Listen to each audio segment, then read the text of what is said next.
Welcome to the Long Island Pine Barrens Society program. I'm Dick Amper. And I'm Kathleen Nasta. And we're going to be looking at several environmental stories over the course of this broadcast.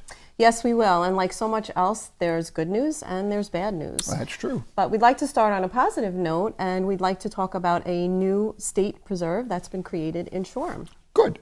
And before we do that, let's go out and visit with John Turner. He's a co-founder of the Pine Barrens Society, and he is going to show us a place our viewers might want to visit.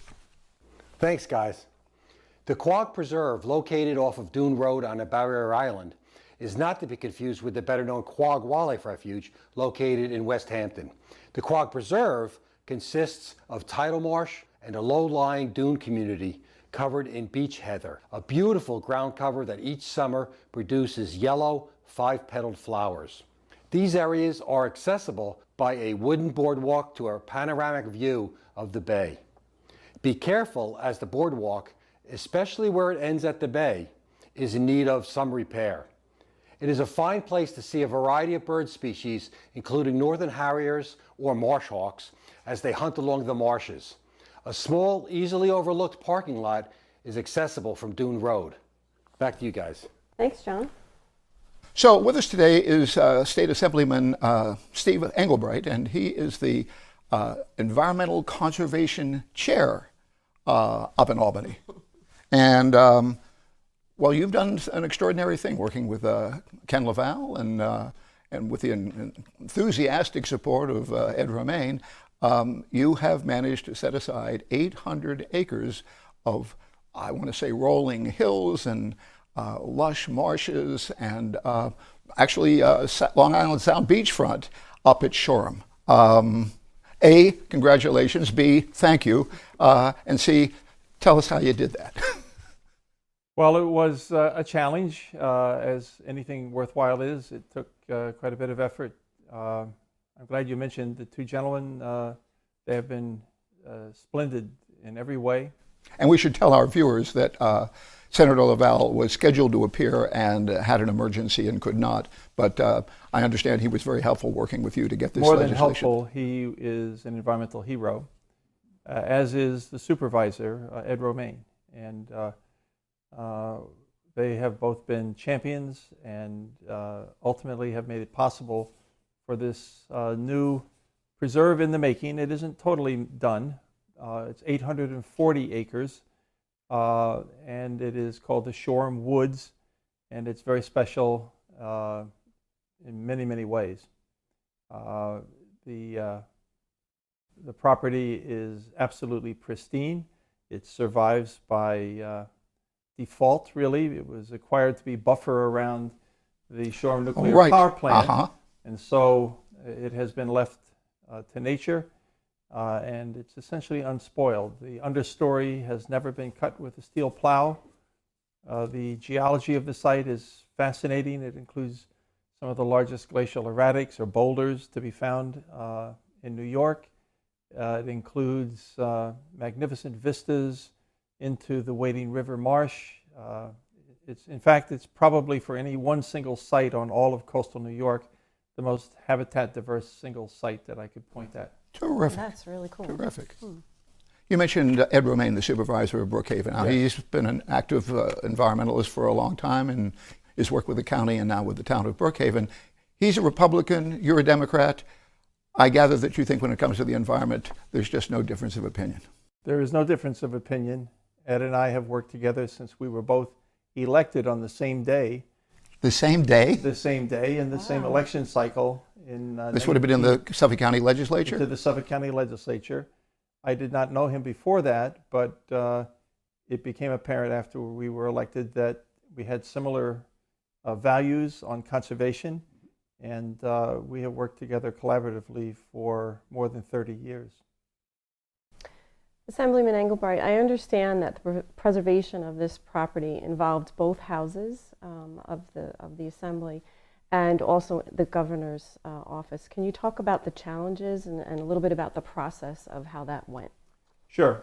What we did was propose a bill to add 2 parcels, this was last year, as an amendment to the Pine Barrens Preservation Act. One parcel was in the northern part of Brookhaven town, the other toward the south in the headwaters of the Forge River and the Shoreham property. Between the 2 of them, we would have added a little over 1,300 acres. The problem is that there were solar developers who wanted to go into both of these areas. That led to controversy. That led to a veto of our bill. So Senator Laval and I passed the bill both in the Senate and the Assembly. It was overwhelmingly approved to be areas added into the Pine Barrens, into the core area. But in the late part of December, the governor vetoed the bill, and we've reintroduced the bill. And as we went through the budget process, the governor recognized at least the northern of these 2 parcels and built it into his own budget. We have added some things to that during the budget negotiations, most particularly some expectations as to how a planning and inventory of the property will go forward. We can talk more about that, but it's a significant part of this. The governor has also committed to purchase the property. So we don't have it purchased yet. It's simply added into the protection area of the core area of the Pine Barrens. That affords a good deal of protection already, but the governor has committed to placing money into the next budget and perhaps a couple of budgets, and we may do it in stages going forward, buying a little each year until the acquisition is complete. The owner of this land, of course, now is the National Grid. National Grid owns the property. They have cared for it benignly. They have not cut the trees. They have not allowed inappropriate mechanized access. The property is one of the largest pristine coastal forests in the northeastern United States. You know, this reminds me very much of the Halleck State Park Preserve out in, Jamesport, also on the Sound, where our utility, in that case, Keyspan, owned the property.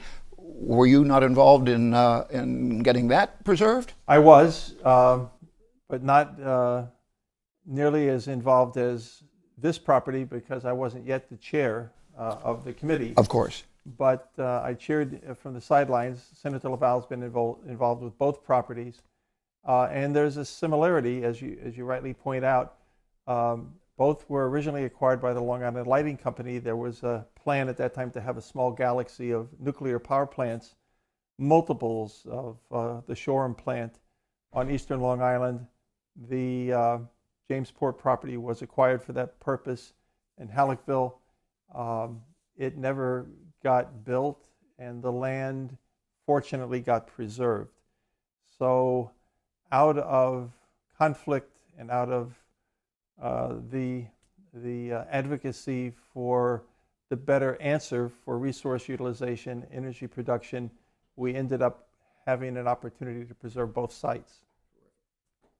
So now, the Pine Barrens Act was unanimously passed 25 years ago, but your involvement in preserving the Pine Barrens goes back decades before that. Tell our audience a little bit about how you became involved and when that was. I still had brown hair in those days, and I wore bell bottoms. Didn't we all? And I never wore the bell bottom. Okay. So it began when I was teaching at the State University of New York at Stony Brook in the Geosciences Department, Earth and Space Sciences Department.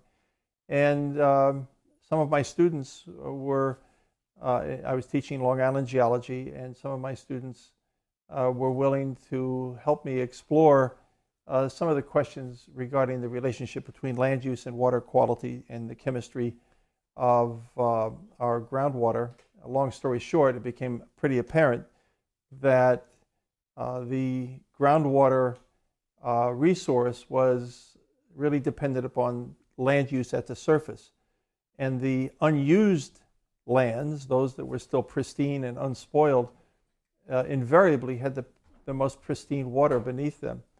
And so it became apparent that the largest interior forest on Long Island, the Pine Barrens, was really signposts. Each tree was a signpost saying, look here if you want to find the best water. And if you're going to find the best water, then we should preserve the best water. And that led to the initiative that caused me, in part, to run for office and to advocate for the Pine Barrens Act and to collaborate with Senator Laval. Even back then, I was a newly elected state legislator.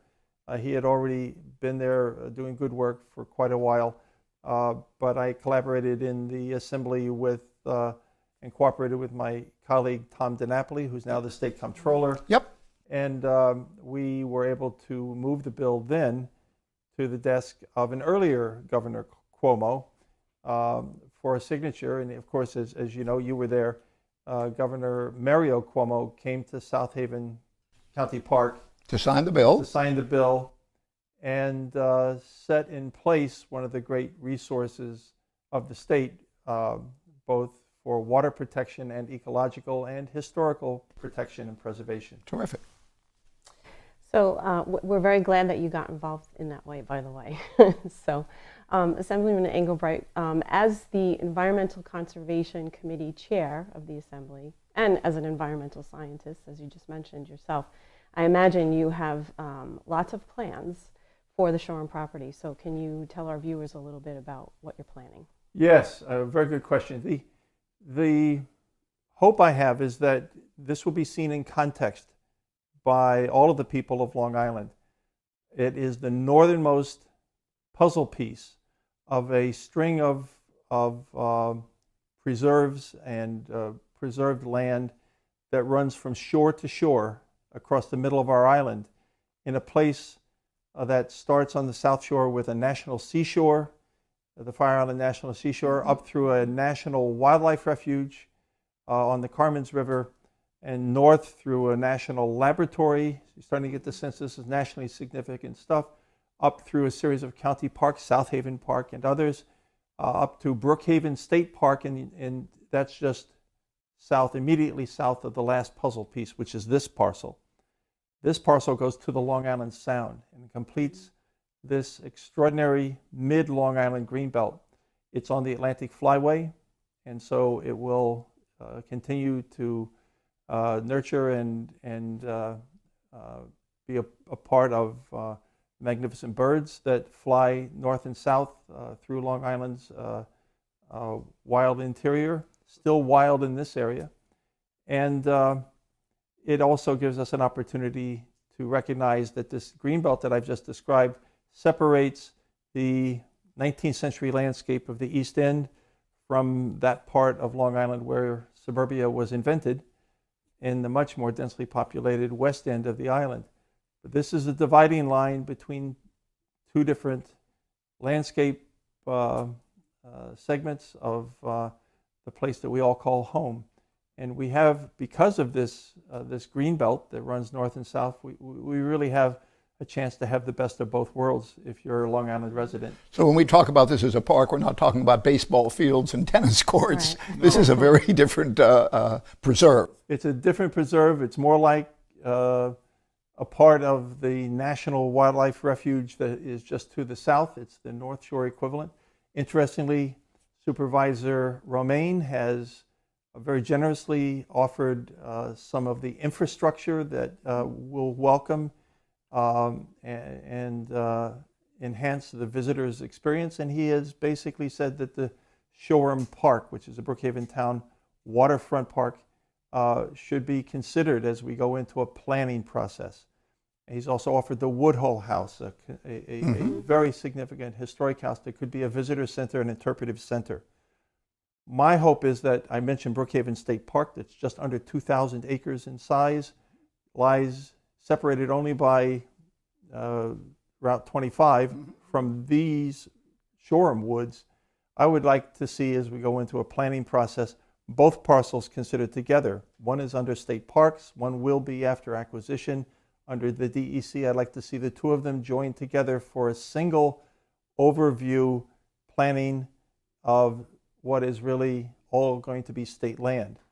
And there we should recognize this extraordinary pristine nature of the Shoreham Woods. When we wrote the budget, we already made sure that there will be no commercial logging. We built that into the budget bill that we just passed. We limited hunting. We laid out a way for citizens and stakeholders in the local community to have access to a natural and historic resource inventory and planning process that will lead to the creation of a draft master plan for the property. Now, this is different from other acquisitions that we've done in the past. This one's going to have built into it from the beginning a thoughtful planning process. After that, we'll have a public hearing. The public hearing will give an opportunity for the local stakeholders, most particularly the community around the area, to begin to make use of it as an educational and cultural resource. This is absolutely terrific. It really is exciting. Do you have a sense of the date when that first access will take place? Well, we can't. Or the year? We can't be sure how long the acquisition is going to take, but I would like to see the generous offer again made by the supervisor of the town of Brookhaven. I think that offer in fact gives us an opportunity to begin very soon, because there's no reason not to start to bring the stakeholders together and begin the planning process. This will be managed, the planning process and inventory of animals and plants, archaeological resources and historic resources, as soon as the DEC, the Department of Environmental Conservation, is able to do it. This is just terrific. First of all, I want to thank you for your role in this and your associates. This is a major, major achievement for Long Island, and you're to be congratulated. Thank you. I want to thank you for being with us. Thank you for all that you've done. We're going to take a short break and visit the Pine Barrens. And when we come back, we're going to talk about some legal setbacks that threaten open space and farmland preservation and the terrible clearing of pine barrens in Mastic. Terrible, bad news. Stay tuned. You'll want to see this.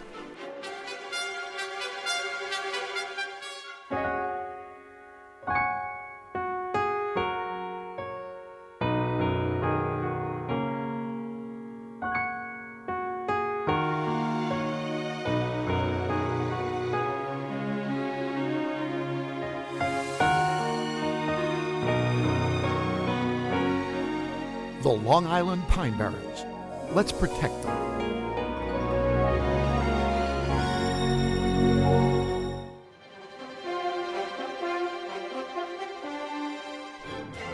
Hi, we're back, and we're talking with Robert McGrath, who is the Vice President of the Long Island Pine Barrens Society. Original founder?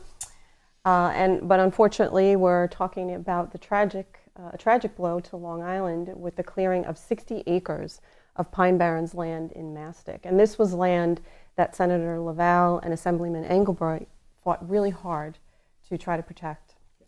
And first we want to talk about a hard-earned court victory that was reversed by the appellate division. This was a matter where the public voted by referendum to allow farmers to do certain things when they sold their development rights, and then the government went out and changed that, and we thought that wasn't useful.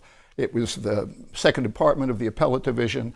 We think that that was a mistake, that their previous rulings have made other conclusions, and that we're going to have to find a way out of this. That's right. The courts had previously ruled that any voter referendum had to be changed by another voter referendum, that they couldn't just decide, politicians couldn't decide we can't have to politicians just change things. being lobbied by the ag industry and saying, we don't care what the public voted for, we're going to change those rules now. If it was created by a referendum, let's ask the people. They want to change it, they want to be able to do more development than the original law permitted, fine. ask the public. It's the public's money. That's what that story's about. So, Bob, the board of the Pine Barrens Society makes all the decisions. I assume that you'll go and approve of an appeal to the Court of Appeals. Is that right? Absolutely. Oh, great. So what happened to the Mastic Pine Barrens and why? Well, in essence, as you know, the law was passed in the legislature to have the land preserved, and that was until the executive director of the Citizens Campaign for the Environment, Adrian Esposito, and Marcia Bistrin, who is the president of the New York State League of Conservation Voters, wrote the governor and asked him to rescind that and not sign it in favor of solar installations.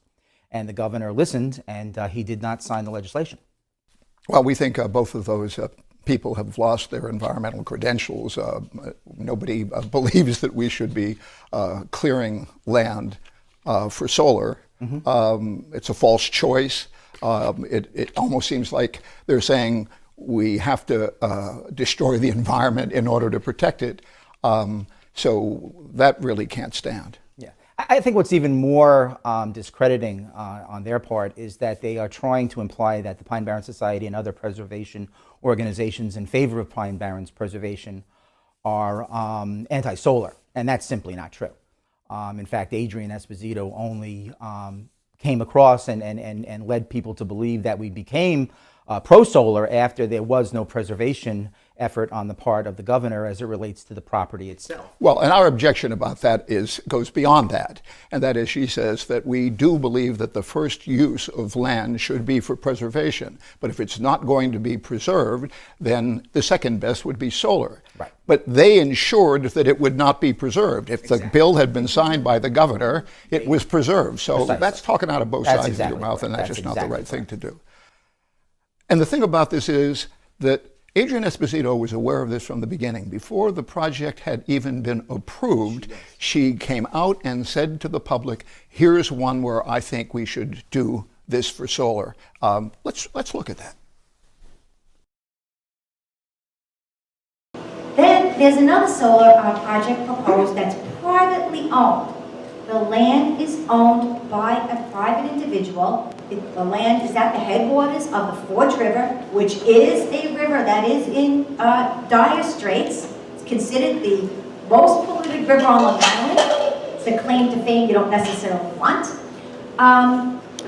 He is adamant about developing his land. We met with him to see if he would be interested in preserving it. He said, no, I'm developing my land. I've owned it for 30 years. This is my dream. I want a solar farm on my land. And if not, and it's commercially zoned, light industrial. Light industrially zoned, wants to develop it, doesn't want to preserve it. The county met with him and said, will you preserve it? He said, no. The town said, we'll throw in 1/3 of the money. He said, no. So our position is, if the land's going to be developed, solar is the best thing you could put on that property. So when land is privately owned and preservation is not an option, a solar farm is #1 with my organization. And we have to make real choices. And sometimes the choices are really hard and sometimes they're very unpleasant, but they have to be made. I'd love to preserve every last inch of Long Island if we could. I don't think that's going to be a choice. So we have to make a hard choice, and the developer wants to develop, we're choosing solar. Thank you. I don't know. I've been working with her for a better part of 25, 30 years, and I think she was wrong and did a serious harm. But I think that the public reaction to it and the way the governor has responded is to turn around and say, this cannot happen again. Exactly. And we are reaching out to the supervisors and the town boards of the 5 East End towns so that they write into their own solar code, thou shalt not clear cut forest for solar. Which is exactly what we want. So it's not as though anybody really is against solar. It's just it needs to be in an where it appropriate belongs. place. So like rooftops, parking lots, land that's already been cleared anyway, you know, that makes sense. Absolutely. But to purposely clear land. well, and the thing that's really interesting to me about this is the governor's goal statewide is to preserve produce 50% of all of our electricity by 2030. And we've already identified through the various county and town planning boards hundreds of acres that are available for this purpose. Now, the governor has, to his credit, added a provision of this that says specifically that the county planning department is now going to go out and specifically map it and share that map with the people who are out promoting. We're just not going to cut down our forests for this purpose because there's plenty of places. Nobody's against solar. No, but it has its place. And I personally think that the public is going to start pushing back on solar projects if the cost of it is the destruction of water and our natural resources. It's a balancing act. It is a balancing act. It's an important balancing act. So it isn't either or. It doesn't have to be a problem if you make a distinction between the need to protect the forest and the need to do solar. We don't want one or the other. We don't have to play one off against the other. We need to have both, or we're not going to have a healthy environment. Couldn't agree more. So this was a tragic loss. I don't think it's going to happen again. I think everybody realizes this was a terrible mistake and it won't happen again. But I think it's important for our viewers to see exactly what this looks and feels like because it was just devastating. Let's watch.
Well, I don't think we've heard the end of this story yet. I can't believe that Long Islanders are going to stand for clear cutting of forests that preserves our open space and protects our the water underneath it. Right, absolutely. We want to thank Bob McGrath, founding member of the Pine Barrens Society and current vice president. Stay with us on this. We're not done. I think we'll turn this around. We may never see this again, but it was very disturbing to see it happen in the first place. And we hope you'll join us next time for another view of the Pine Barrens and the environmental work that we're doing. I'm Dick Camper. And I'm Kathleen Nasta. Thanks for watching. See you next time.